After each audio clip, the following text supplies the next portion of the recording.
Well, thank you very, very much for that kind introduction, David. It's a pleasure to be here today. And many thanks to you and everybody at Transport Times and the Railway Industry Association who sponsored this, for organising this event. I can't think of too many people or organisations that could have got a conference like this up and running or brought together an audience as expert and distinguished as this at such a short notice. The announcement I made a fortnight ago was the culmination of a vast programme of work over the past year. The High Speed 2 consultation was one of the largest in the Department for Transport's history. We had 5 months of intensive engagement, 41 days of roadshow, attended by almost 33,000 people, and almost 55,000 consultation responses. And systematically going through the evidence and the alternatives, it was clear to me that the argument in favour of High Speed 2 was compelling. A modern, fast, reliable railway that will transform connections between our cities, regions and the continent, truly rebalance our economic geography with a legacy of jobs, growth and opportunity for generations to come, and change the way we travel, just as the first railway did in the 19th century. But behind the headline statistics, High Speed 2 is also about believing in better. Do we believe in just making do? Is that all we have to offer future generations? This government passionately believes they deserve so much more. In the same way that we're not prepared to leave them with a fiscal deficit, neither should we leave them with an infrastructure deficit. And the children and students that I meet at my local primary and secondary schools, what kind of a Britain do we want to create for them? And how can we make sure that our country will be able to match their ambitions? And I think that for too long in our country, we have failed to grasp the nettle on the decisions that will help us all achieve our long-term aspirations. And we can't simply hope for a better, more prosperous future. We will have to build it. We won't suddenly wake up to a successful Britain. We have to create it. And if we want to live in a country that can compete and thrive in the global economy and where our children can realise their full potential, then we have to tackle the problems that are holding us back. And that is what HS2 is all about.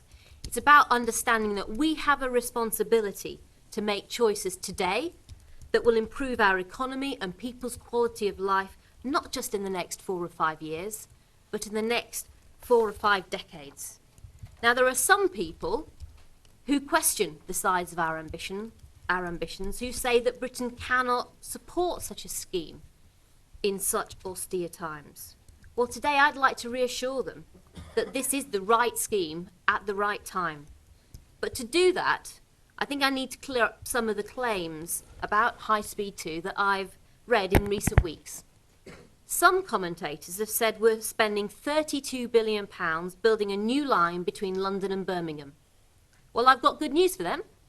£32 billion will buy us a national high-speed network linking London and Birmingham with Leeds, Manchester, South Yorkshire and the East Midlands, and forming the base of what we hope is an even bigger network extending to Scotland in the future. Some people have focused purely on High Speed 2's time savings, claiming the investment is poor value just to shave a few minutes off today's journeys.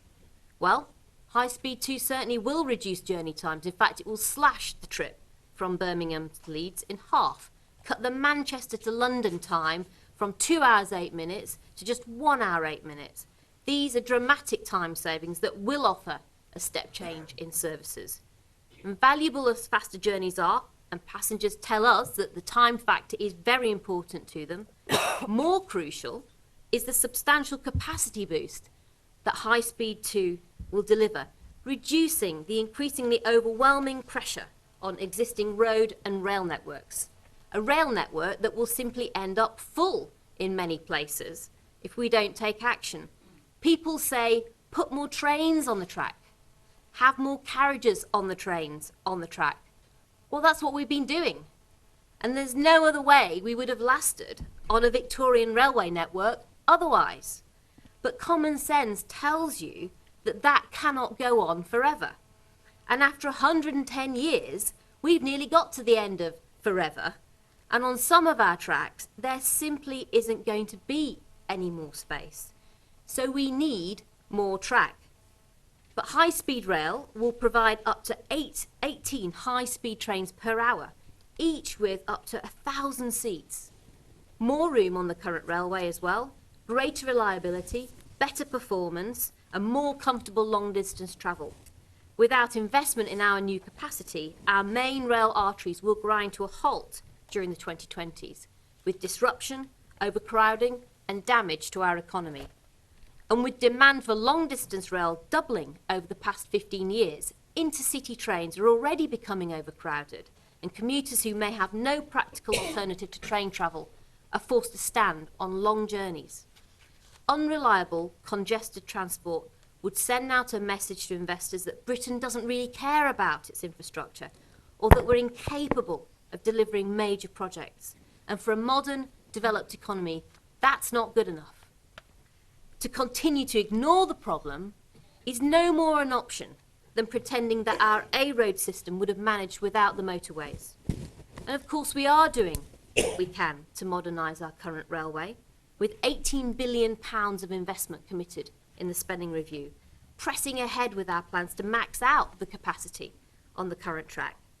But even with that investment, the scope for squeezing out ever more out of our ageing rail infrastructure is diminishing.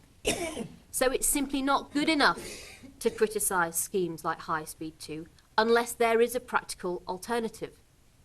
And those alternatives that are being proposed have fallen short. Upgrading existing major north-south lines would only provide a short-term fix and would consign passengers to years of disruption, delays and misery.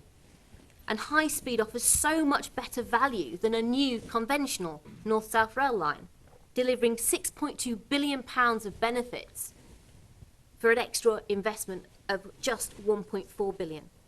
So high speed will give an additional return on investment of more than 4 to 1. All the evidence has been considered, and we are clear that the only long-term solution to the capacity crunch we face on our railways is high-speed rail. Now, some people think that the capacity crunch will somehow naturally melt away. One commentator claimed that high-speed rail would soon be obsolete because the advance in computers would mean that more people would work from home. And rather than speed up, he actually suggested we ought to be finding ways to slow down. Well, I don't share his analysis. We've seen mobile and internet connectivity transform in the past 15 years, and people have never travelled by train more. And we will not get people back to work and secure economic recovery by putting a brake on progress, telling passengers they've got to put up with slower journeys. We all know that the world is moving ever faster. Technology is always developing, and we have to prepare for a faster future if we want Britain to prosper. Who wants slower broadband? Who would choose to have a slow train journey rather than a fast one? And how can businesses hope to compete if they cannot transport goods around the country quickly and efficiently? Modern manufacturers and retailers rely on just-in-time distribution to maintain profitability. Slowing down transport would merely act as a drain on as a further barrier to investment and as a drain on growth. High Speed 2 is about the nuts and bolts of Britain and making our infrastructure work for us. In country after country around the world, high-speed rail has proved to be hugely popular with a wide market. Countries that have high-speed rail invariably build more. Today, high-speed rail is a success around the world because it has a mass market. And High Speed 2 will benefit every type of traveller, not just on the new network, but on existing lines too. More space and capacity freed up will help drive competition on the railway, changing the way that rail travel is marketed and sold. I do, though, of course, accept that there's no easy way to build a new train line through our country. I understand and respect the concerns of people living or working near the line, and we have gone to very great lengths to mitigate its impact, including a package of extra alterations announced on the 10th of January. Of the 13 miles through the Chilterns area of outstanding natural beauty, less than 2 miles will now be at or above the surface. The rest will be in deep cutting or tunnel.